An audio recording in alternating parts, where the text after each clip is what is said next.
tartibi tasdiqlandi. Endi sessiya reglamentini tasdiqlab olishimiz kerak. Sessiya reglamentiga quyidagicha taklif kiritilmoqda. Ma'ruzalar uchun 15 daqiqagacha, so'zga chiquvchilar va munosabat bildiruvchilarga 8 daqiqagacha, savol-javoblarga 5 daqiqagacha vaqt beriladi. Yana boshqa takliflar bormi? Agar taklif bo'lmasa, unda ovozga qo'yaman. Qo'l ko'tarib tasdiqlab berishingizni so'rayman. Rozilar? Rahmat. Qarshilar? Yo'q. Betaraflar? Yo'q. Reglament bir ovozdan tasdiqlandi. Kun tartibidagi birinchi masala Qo'qonchirchiq tumanida Qarshi shahar tajribasidagi tizimni samarali tashkil etish hamda barcha aholi murojaatlarini tahlil qilish va manzillik hal etishni yo'lga qo'yish chora-tadbirlari to'g'risidagi masala yuzasidan so'zni Xalq qabulxonasi mutaxassisi Qodir Nodir Motabegovichga beramiz. Marhamat.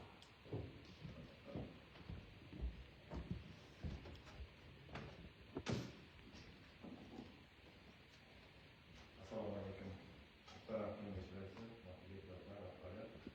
Xabarlar Toshkent hokimligi va tuman xalq qabulxonasi tomonidan hamkorlikda aholi murojaatlarini ishlash tizimini yana takomillashtirish, fuqarolarning qiynalib turadigan tizimli bartaraf etish bo'yicha bir qator tadbirlar belgilab qo'yilgandi. Bu asosan O'zbekiston Prezidenti rahbarligidagi 2026 yil 13-martda bo'lib o'tgan videoselektorga bergan topshiriqlarga asosan Qarshi tajribasi asosida aholi murojaatlarini chuqur tahlil qilish, ularni manzilli va ijobiy hal etish mexanizmi yo'lga qo'yish, shuningdek kengashlarda tasdiqlanadigan umumiy aniq ish rejalarini ishlab chiqish vazifasi yuklatilgan edi. Mazkur topshiriq ijrosini ta'minlash maqsadida tumanimizda takvim muddatlarini qisqartirish va aholi roziligini oshirish yo'nalishida 2026 yil uchun mo'ljallangan umumiy amalga oshirilgan harakatlar rejasi ishlab chiqildi. Va bu o'ziga quyidagi tizimli ishlarni tashkil etilmoqda. Ya'ni doimiy faoliyat yurituvchi tuman ishlarida vazifalar belgilab qo'yilgan va bunga hujjatlarni muvofiqlashtirish uchun tuman hokimining birinchi o'rinbosari Abdulla Tasanbekov rahbarlik yuritilgan ularga mas'ul etib tuman prokuraturasi xodimlari o'rinbosari etib belgilangan shtab xodimlarining jami soni 28 nafarni tashkil etadi. Qolgan tashkilotlarda o'sha mas'ul murojaatlar ijro harakatlar rejasida har bitta tashkilotning ijroga yo'naltirilgan ijrochi javob beradigan mutaxassislar tomonidan biriktirilib umumiy varaqli ish reja ishlab chiqilgan. Ushbu ish rejani ko'rishda tasdiqlab berishlarini so'rayman.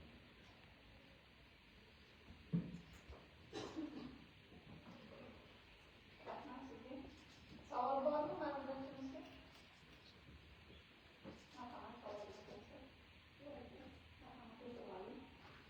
Endi munosabat bildirishning so'zi xalq deputatlari tuman kengashining korrupsiyaga qarshi kurashish va xavfsizlik masalalari bo'yicha doimiy komissiyasi a'zosi Abdulla Tasanbekov.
Jamoatchilik fikrlarini so'z tartib qilish masalalariga o'tkazilgan yer ichida berilgan qo'mitatiluvchi sonli ittifoqchiliklar aylanning 601 sondagi hududlarga aholi murojaatlarini tizimli taqdim qilish, ularni manzilini hal etish, murojaatlarning betaraflari bartaraf etish hamda tartib shaklini tajribasi asosida yangi ishlar qilingan joriy bo'yicha aniq vazifalar belgilab berilgan alohida qayd etilgan.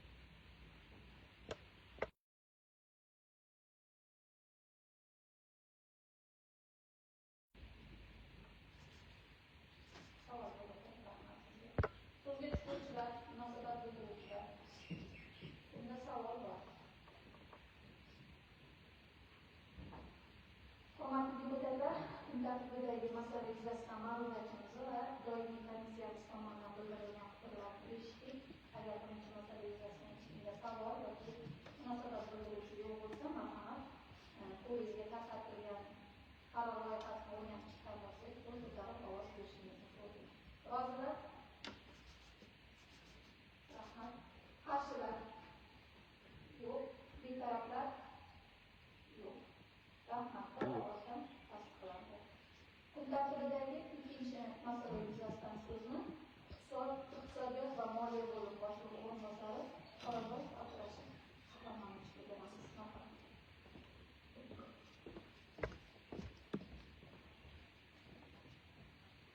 Assalomu alaykum. Hurmatli deputatlar, hurmatli tuman rahbariyati.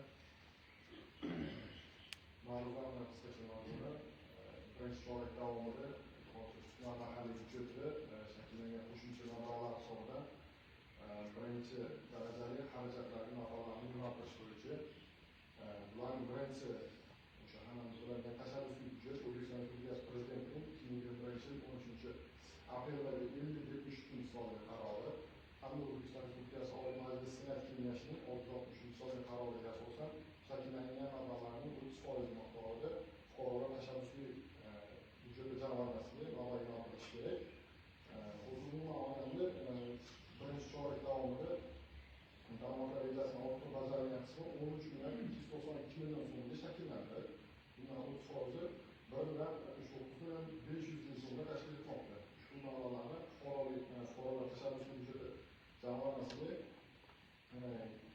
Prezident qarori va Senat qarori yo'naltirishimiz kerak. Keyingisi O'zbekiston Respublikasi Prezidentining 382 sonli qarori hamda Toshkent viloyat hokimining 2026 yil 13 martdagi 79 sonli qaroriga muvofiq daydi hayvonlarni, daydi va qarovsiz hayvonlarni tutish brigadasiga maxsus Damas van avtotransport bilan ta'minlash maqsadida 99 million so'm hamda ushbu qarorda belgilab berilgan topshiriqlar ijrosini ta'minlash maqsadida obodonlashtirish balansida mavjud bo'lgan texnikalarni ta'mirlash xarajatlariga 100 million so'm. Bundan tashqari Prezident administratsiyasining 2024 yil 12 dekabrdagi yo'llagan xatiga muvofiq tuman xotin-qizlar bo'limi hamda tuman hokimligining texnik xizmat ko'rsatuvchi xodimlarini rag'batlantirish uchun 61 million 100 ming so'm. Bundan tashqari O'zbekiston Respublikasi buxgalteriya hisobini milliy standart 5-sonli BXMSga asosan tuman hokimligi uchun xizmat uchun sotib olingan Ford Nexia 3 avtomobillarining yaroqli muddati tugaganligi va hozirgi kunda belgilangan standartlardan ortiqcha xarajatlar yo'l qo'yilayotganligi uchun tuman hokimligiga 4 ta yangi zamonaviy xizmat avtomashinasi xarid qilish uchun 1,64 million so'm ajratish takliflari kelib tushgan. Ushbu takliflarni ma'qullab berishlarini so'rasam.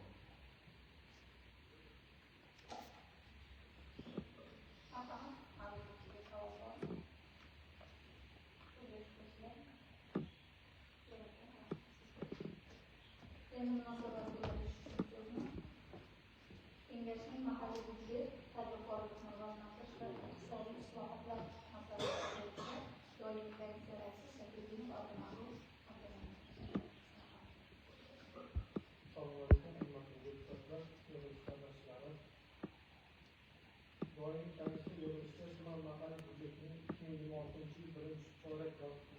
xizmatlari rejasining orttirib bajarilgan mablag'lardan foydalanish to'g'risidagi masala asosida ko'rib chiqildi. Muhokama davomida tuman mahalliy byudjetining 2026 birinchi chorak yakunlari bo'yicha daromadlar prognozi sezilarli darajada ortig'i bilan bajarilganligi qayd etildi. Xususan, mahalliy byudjet daromadlari rejasi 22 milliard 80 million so'm belgilangan bo'lsa, amalda 32 milliard 423 million so'm tushum ta'minlangan hamda prognozga nisbatan qo'shimcha 10 milliard 435 million so'm mablag' ta'minlangan. Daromadlar ijrosi 1,7% tashkil etgani, hudud iqtisodiyotida soliq bazasi kengayayotgani va byudjet tushumlari barqarorlashgani ko'rsatadi. Shuningdek, ayrim soliq turlari bo'yicha yuqori natijalarga erishilgani qayd etildi. Jumladan, jismoniy shaxslardan olinadigan daromad solig'i rejaga nisbatan 169%, yuridik shaxslardan olinadigan yer solig'i 164%, qo'shilgan qiymat solig'i 140%, qurilish materiallari bo'yicha yer qa'ridan foydalanganligi uchun soliq 140%, boshqa tushumlar esa 1590% bilan bajarilganligi hududni iqtisodiy faollik oshganini ko'rsatish qayd etildi. Doimiy komissiya tomonidan shakllangan qo'shimcha mablag'larni hudud infratuzilmasini yaxshilash, boshqaruv tizimining moddiy ko'rik bazasini mustahkamlash hamda jamoatchilik tashabbuslarini qo'llab-quvvatlashga yo'naltirish maqsadida muvofiqligi ta'kidlandi. Xususan, O'zbekiston Respublikasi Oliy Majlis Senat Kengashining 2024-30 yanvardagi TT-666 qonuniy qarori asosida birinchi chorak daromadlar rejasining orttirib bajarilgan qismi hisobidan 792 million so'm hamda auksion savdolari orqali yer sotishdan chiqqan mablag'lar hisobidan 272 million 500 ming so'm, ya'ni 1 milliard 69 million 500 ming so'm mablag'larni fuqarolar tashabbusi jamg'armasiga yo'naltirishi aholining byudjet jarayonlaridagi ishtirokini yanada kengaytirishga xizmat qilish alohida qayd etildi. Muhokamalarda tuman hokimligi faoliyatini samarali tashkil etish, xizmat safarlari va hududlarda operativ boshqaruv ishlarini yaxshilash maqsadida 4 ta UID Yuan App rusumli xizmat avtomashinalarini xarid qilish uchun 1 milliard 640 million so'm mablag' ajratilishi yuzasidan ham fikr almashildi. Deputatlar tomonidan mazkur xaridlarni amalga oshirishda iqtisodiy samaradorlik, ekspluatatsiya xarajatlari va xizmat transportlarida foydalanishning amaldagi me'yorlariga qat'iy rioya etish lozimligi ta'kidlandi. Bundan tashqari, tuman hokimi o'rinbosari oila va xotin-qizlar bo'limi boshlig'i hamda kelin xodimlarini rag'batlantirish uchun 61 million 100 ming so'm mablag' ajratilishi ijro intizomini kuchaytirish va xodimlarning mas'uliyatini oshirishga xizmat qilish qayd etildi. Doimiy komissiya yig'ilishida obodonlashtirish tizimini qo'llab-quvvatlash masalasiga ham alohida e'tibor qaratildi. Jumladan, daydi va qarovsiz hayvonlarni tutish uchun maxsus Damas Spark avtomashinasini xarid qilish hamda hujjatlashtirish xarajatlari uchun 99 million so'm, obodonlashtirish boshqarmasi anasidagi maxsus texnikalarni ta'mirlash uchun 100 million so'm mablag' ajratilishi, hududlarda sanitariya holatini yaxshilash, ekologik xavfsizlikni ta'minlash va kommunal xizmatlar samaradorligini oshirish xizmat qilish ta'kidlandi. Muhokamalar davomida deputatlar tomonidan quyidagi taklif va tavsiyalar berildi. Ajratilgan mablag'lar maqsadli va samarali sarflanishi ustidan doimiy monitoring o'rnatish, xarid jarayonlarini ochiq va shaffof tashkil etish, byudjet mablag'laridan foydalanishda moliyaviy intizomga qat'iy rioya qilish, fuqarolar tashabbusi jamg'armasi mablag'larining hududlar kesimida adolatli taqsimlanishini ta'minlash, amalga oshirilgan xarajatlar yuzasidan xalq deputatlar tuman kengashiga muntazam ravishda axborot kiritib olish zarurligi qayd etildi. Yuqoridagilarni inobatga olib, doimiy komissiya mazkur qaror loyihasini ma'qullash hamda uni Xalq deputatlar yuqorisi hukumat kengashining navbatdagi sessiyasi uchun tartibiga kiritishni maqsadga muvofiq deb hisoblaydi. Rahmat. Marhamat, doimiy komissiyaga savol bor. Munosabat bildiruvchilar, so'zlashuvchilar. Yo'q, rahmat. Marhamat, kun tartibidagi ushbu masala yuzasidan qarorlar tasdiqlab tanishib, savolingiz yo'q bo'lsa, munosabat bildirishga so'zingiz yo'q bo'lsa, qo'l ko'tarib tasdiqlab berishingiz rozilar. Rahmat. Qarshilar? Yo'q. Betaraflar? Yo'q. Tasdiqlandi. Kun tartibidagi 3-chi masala yuzasidan so'zni tuman inson ijtimoiy xizmatlari markazi direktori Aysel Qo'yevdan xabarlaringizni beramiz. Marhamat.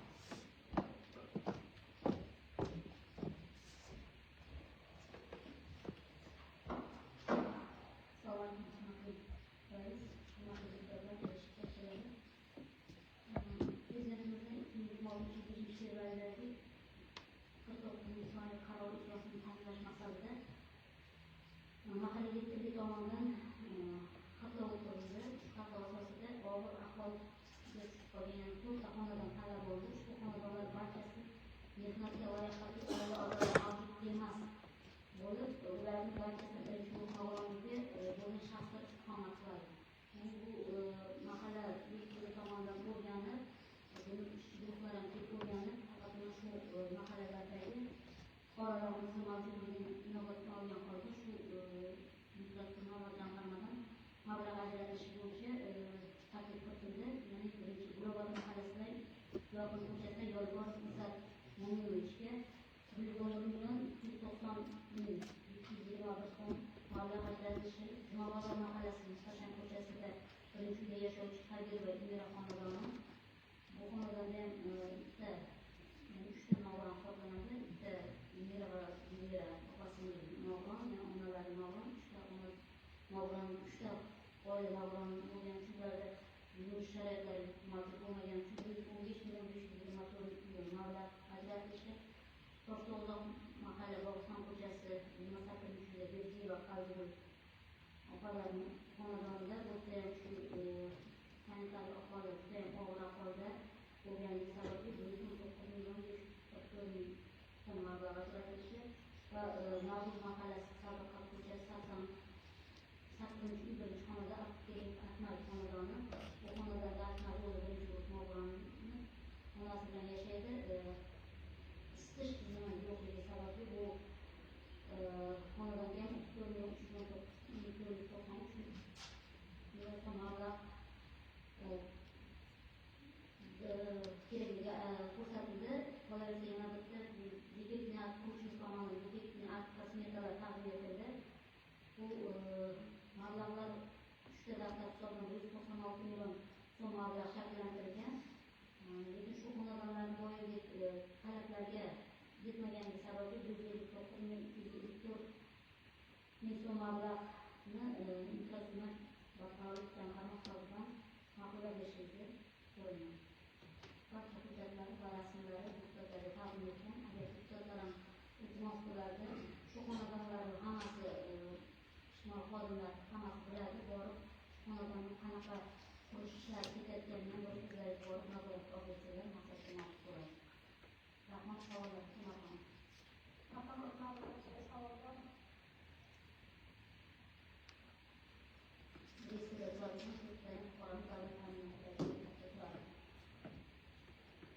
Savol yo'q. Endi munosabat bildirish uchun so'zni yana mahalliy tadbirkorlikni boshlantirish va iqtisodiy islohotlarni shakllantirish doimiy komissiyasiga beramiz. Marhamat.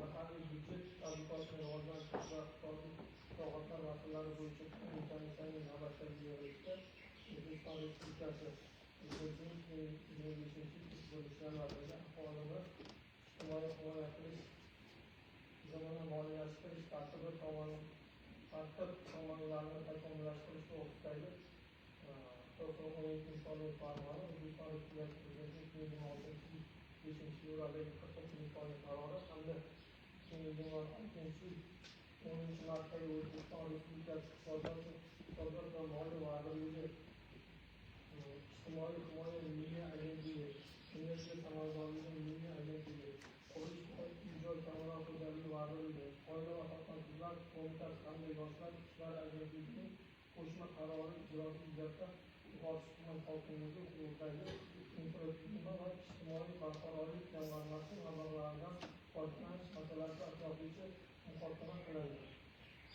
Yig'ilishda tuman inson ijtimoiy xizmatlar markazi direktori Aytishning axboroti, tuman iqtisodiyot va moliya bo'imi tomonidan taqdim etilgan hisob-kitoblar, hujjatlar hamda ehtiyojmand oilalar xonadonlarini o'rganish natijalari ko'rib chiqildi. Shuningdek, O'zbekiston Respublikasi Prezidentining 2026-5-fevraldagi 49 sonli qarori ijrosini ta'minlash maqsadida Saxovat va hukumat ayollar daftari hamda yoshlar daftari jamg'armalaridan keng uyushma jami 196 million so'm mablag' Yuqorisi tuman hokimligi huquqidagi infratuzilma va ijtimoiy barqarorlik jamg'armasiga o'tkazilganligi ma'lum qilindi.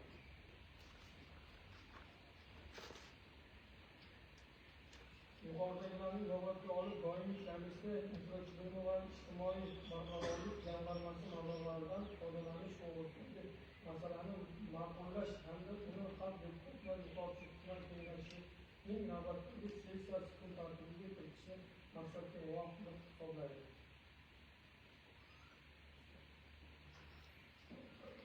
Marhamat, davom etamiz. Savollar. Xo'sh, endi o'sha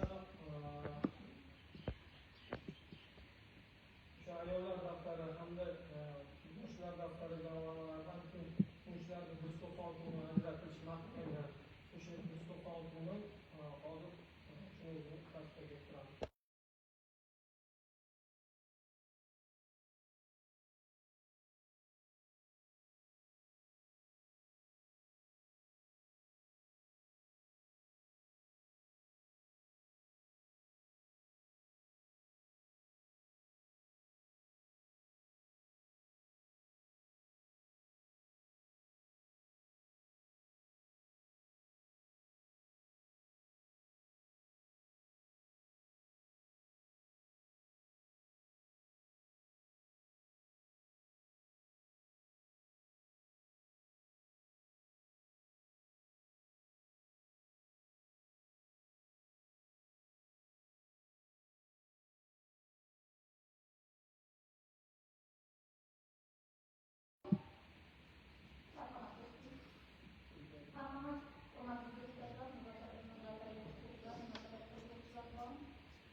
Tuman kengashining 25-sessiyasida ko'rilgan xabaringiz bor. Ya'ni tuman hududlari bo'yicha 26-yil vegetatsiya davrida sug'orishlar uchun ajratilgan suv limitini tasdiqlash. Faqat bu Senat monitoringiga tahlil etilganda 15 kunlik muhokamaga qo'ymagan edi, shuning uchun qoldirilgan edi. Shu 15 kunlik muhokamadan o'tdi. Endi agar savolingiz yo'q bo'lsa, munosabat bildiruvchilar yo'q bo'lsa, o'sha ko'rib chiqilgan qarorimizni yana tasdiqlab berishimiz kerak. O'shada tasdiqlama tasdiqlanadi. Marhamat. So'z beruvchilar, munosabat bildiruvchilar yo'q bo'lsa, qarorni ovozga qo'yamiz.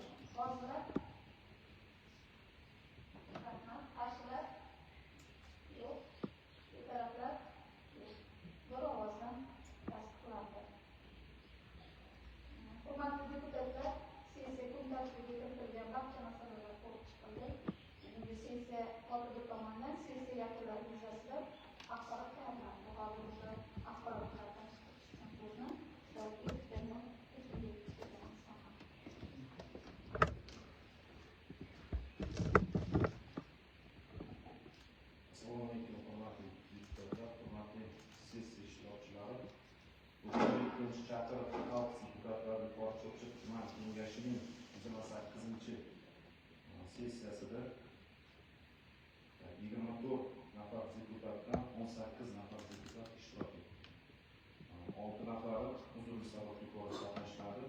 Kvorum bor. Shuning uchun sessiya ta'minlandi. Sessiya ishida tuman hokimi, tuman prokurori, tuman ichki ishlar bo'limi boshlig'i, tuman hokimining tegishli o'rinbosarlari, korxona, tashkilot, bo'lim rahbarlari hamda ommaviy axborot vositalari vakillari ishtirok etdilar. Sessiya kun tartibida 4 ta masala ko'rib chiqildi va ular atroflicha muhokama qilindi. Birinchi masala bo'yicha ma'ruzachi tomonidan tuman aholi muammolari va murojaatlari bilan ishlash tizimida Qarshi shahar tajribasi asosida amalga oshiriladigan chora-tadbirlar rejasi to'g'risida ma'lumot berildi.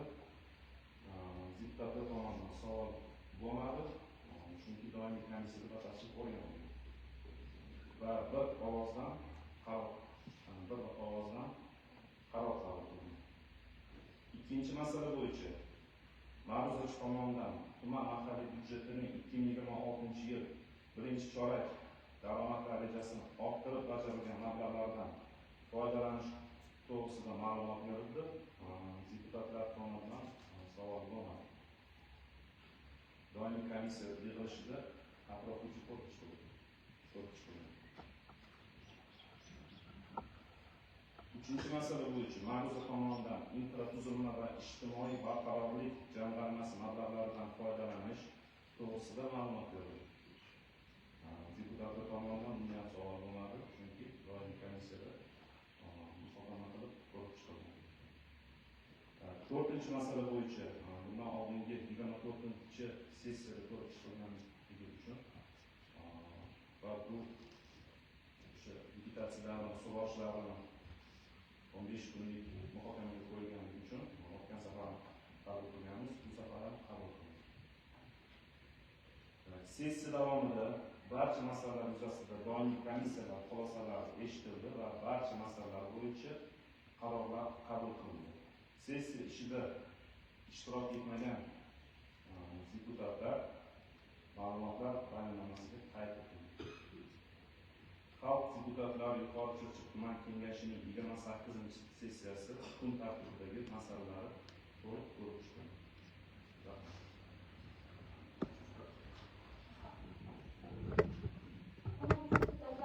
Sessiyani olib borish tartibi yuzasidan takliflar